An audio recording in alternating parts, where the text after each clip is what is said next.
O que as mentes céticas querem saber?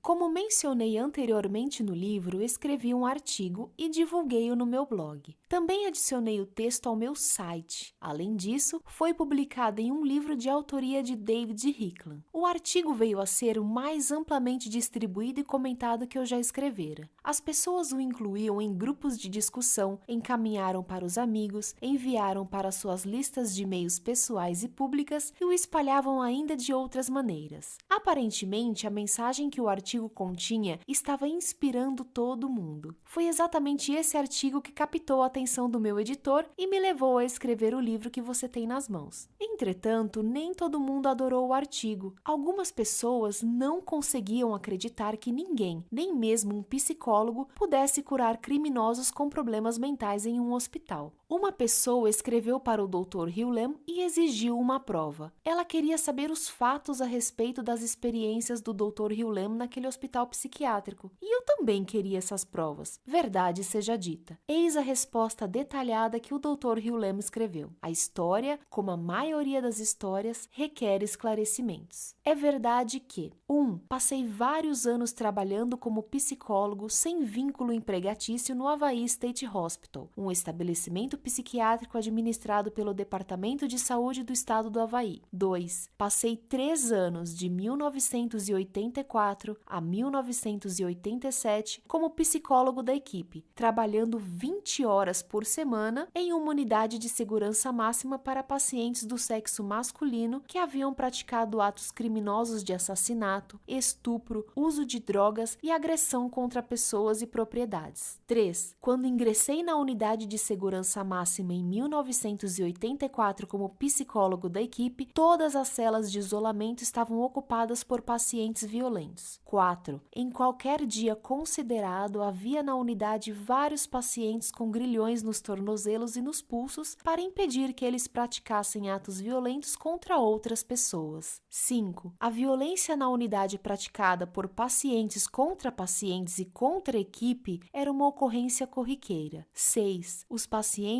não estavam intimamente envolvidos com os cuidados que lhes eram prestados nem com a sua reabilitação. 7. Não havia atividades de reabilitação dentro da unidade. 8. Fora da unidade, não havia atividades, recreação ou trabalho. 9. As visitas de familiares na unidade eram extremamente raras. 10. Nenhum paciente tinha permissão para sair da unidade de segurança máxima sem uma autorização por escrito do psiquiatra, e quando saía, o fazia com grilhões no tornozelo e nos pulsos. 11. A permanência na unidade do paciente típico era de anos, com um custo, acredito eu, em torno de $30.000 por ano na época. 12. As faltas ao trabalho por motivo de doença na equipe eram extremamente elevadas na ala. 13. O ambiente físico da unidade era sombrio e um tanto decadente. 14. A equipe da unidade era formada basicamente por pessoas maravilhosas e dedicadas. 15. O que acabo de descrever provavelmente é a situação típica da maioria das unidades psiquiátricas nos Estados Unidos. Quando deixei a unidade e o estabelecimento em julho de 1987. 1. As celas de isolamento não eram mais usadas. 2. Não eram mais usados grilhões nos pulsos e nos tornozelos. 3. Os atos de violência eram extremamente raros e, em geral, envolviam novos pacientes. 4. Os pacientes eram responsáveis por cuidar de si mesmos, inclusive por arranjar moradia e trabalho e contratar serviços jurídicos antes de deixar a unidade e o estabelecimento. 5. As atividades recreativas realizadas fora da unidade, como jogar tênis, eram permanentes e, para sair para praticá-las, os pacientes não precisavam da autorização de um psiquiatra nem usar grilhões nos tornozelos e nos pulsos. 6. Tiveram início atividades de trabalho fora da unidade, como a lavagem de carros, sem que, para exercê-las, os pacientes precisassem da aprovação de um psiquiatra ou do uso de grilhões nos tornozelos e nos pulsos. 7. O trabalho dentro da unidade consistia em assar biscoitos e engraxar sapatos. contatos. 8. Os pacientes estavam recebendo visitas de parentes na unidade. 9. A falta ao trabalho dos membros da equipe por motivo de doença deixou de ser um problema crônico. 10. O ambiente da unidade melhorou enormemente devido à pintura e à manutenção, e também porque as pessoas se interessavam pelo lugar onde viviam. 11. A equipe da unidade estava mais empenhada em incentivar os pacientes a ser totalmente responsáveis por si mesmos. 12. O tempo de permanência dos pacientes na unidade foi enormemente reduzido, passando a ser de meses em vez de anos. 13. A qualidade de vida tanto dos pacientes quanto da equipe mudou radicalmente, deixando de ser de uma prisão e passando a ser de uma família, de pessoas que se importavam umas com as outras. O que eu fiz na condição de psicólogo da equipe da unidade? Todas as vezes que eu ia para a unidade, eu fazia o processo de identidade própria por meio do Ho'oponopono do arrependimento, do perdão e da transmutação, para o que quer que estivesse acontecendo em mim, que eu experimentava consciente e inconscientemente como problemas antes de entrar, durante o tempo em que eu ficava lá dentro e depois que eu saía. Não realizei nenhum trabalho de terapia ou de orientação psicológica com os pacientes da unidade. Não participei de nenhuma conferência da equipe sobre os pacientes. Assumi completamente a responsabilidade de purificar o que havia em mim que me causou problemas como psicólogo da equipe. Sou uma criação do eu sou, perfeito, como acontece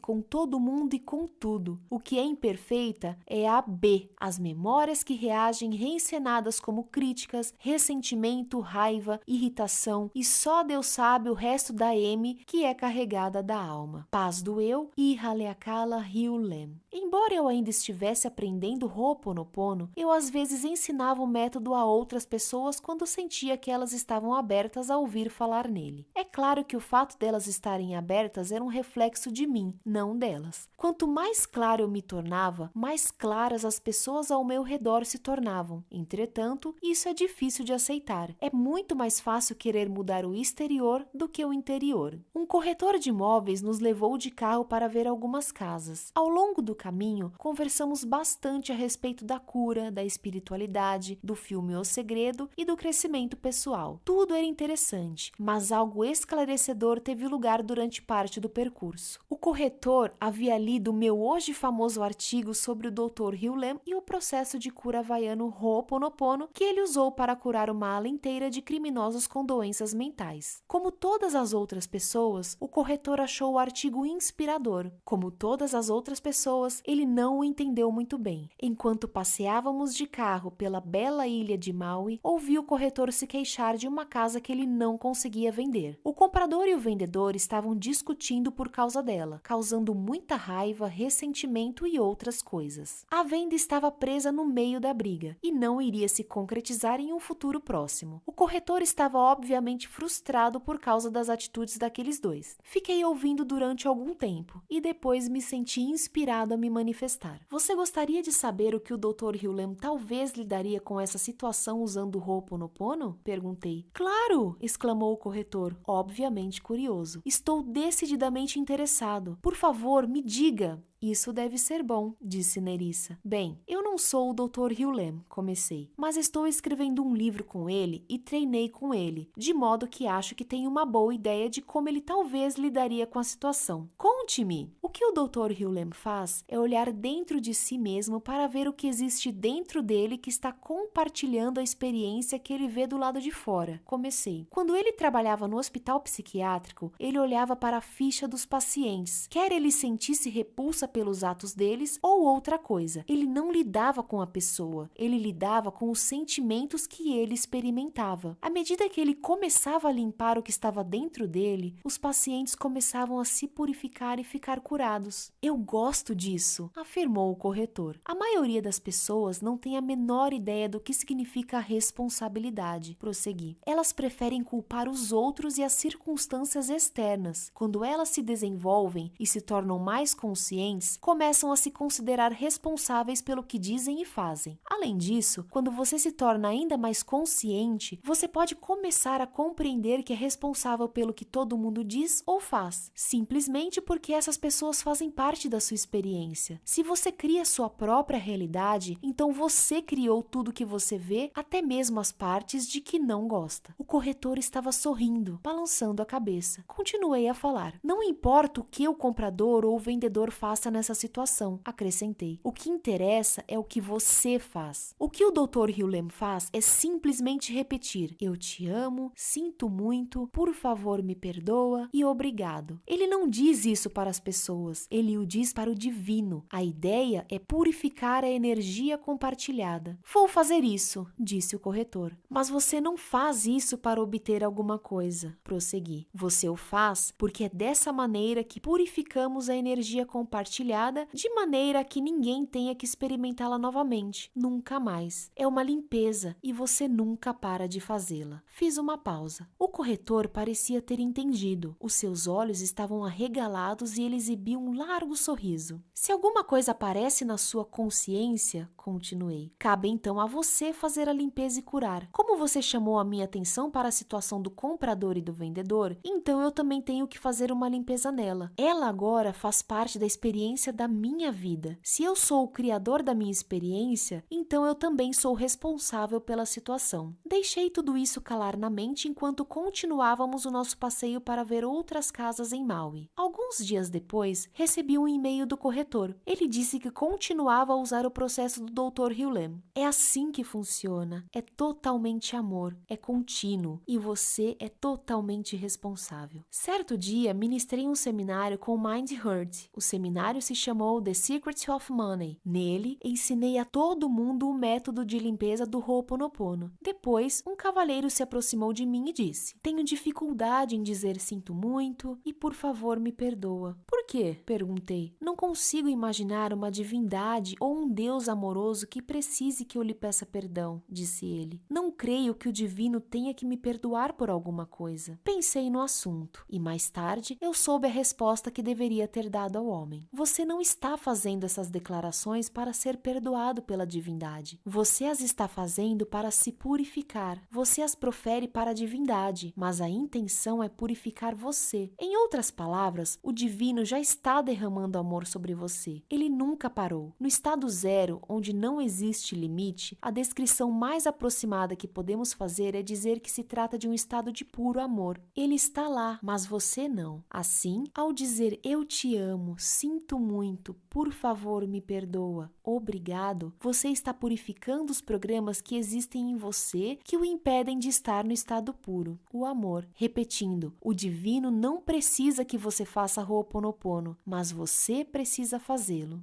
Recebi recentemente de uma amiga um e-mail de partir o coração. Ela perguntou: o que você diria para alguém que tem lido seu livro, que assistiu ao filme O Segredo, que lê todos os dias o seu blog, que se esforça ao máximo e ainda assim está dura, infeliz e fracassada? Continua tendo um problema após o outro, nunca termina. O que você diria? Senti a dor dela. Afinal de contas, em certa ocasião, eu fui um sem-teto. Lutei com a pobreza durante uma década. O meu sucesso instantâneo provavelmente levou 20 anos para acontecer. Eu sei como é ter a impressão de que se está preso na areia movediça. O que dizer a essa pessoa? No passado, eu ofereceria soluções. Eu diria: leia A Magia de Acreditar. Assista 7 vezes ao filme O Segredo. Crie um roteiro de como você quer que a sua vida seja. Medite todos os dias. Trabalhe as suas questões de autossabotagem. Mas essa é a abordagem frontal em relação à mudança. Aprendi e o Dr. Hughlem confirmará que essa abordagem raramente funciona. O que resta então? Como você, eu ou qualquer pessoa pode ajudar alguém que esteja empacado e sofrendo? De acordo com o Ho'oponopono, a única maneira é fazendo uma limpeza em mim mesmo. As pessoas que me procuram, inclusive aquela que escreveu para mim, estão compartilhando um programa comigo. Elas o pegaram como um vírus da mente. Elas não são culpadas. Elas elas se sentem imobilizadas ou encurraladas. Posso jogar uma corda para elas, mas na maioria das vezes elas não a usarão ou a usarão para se enforcar. Então, o que fazer? Tudo que posso fazer é uma limpeza em mim. Enquanto eu me purifico, elas se purificam também. À medida que purificamos os programas que compartilhamos, estes são retirados de toda a humanidade. Isso é tudo o que faço hoje em dia. Foi a primeira coisa que o Dr. Hewlett me disse que fazia, naquela primeira conversa telefônica que tivemos há muito tempo. Tudo o que eu faço é purificar, purificar, purificar. Tudo o que eu faço é dizer: eu te amo, sinto muito, por favor me perdoa e obrigado. O resto cabe à divindade. Não acho que isso seja insensível, mas sim a coisa mais sincera que eu posso fazer. E é o que estou fazendo neste momento enquanto escrevo estas palavras. Finalmente, considere a seguinte conclusão espiritual. Como a história dessa pessoa que escreveu para mim agora faz parte da sua experiência, isso significa que também cabe a você curar. Afinal de contas, se você cria sua própria realidade, então você teve que criar também esta situação, pois ela agora faz parte da sua realidade. Sugiro que você use as declarações "eu te amo" para curá-la. À medida que você for se curando, a pessoa que escreveu para mim e todas as outras pessoas que compartilham esse programa se restabelecerão.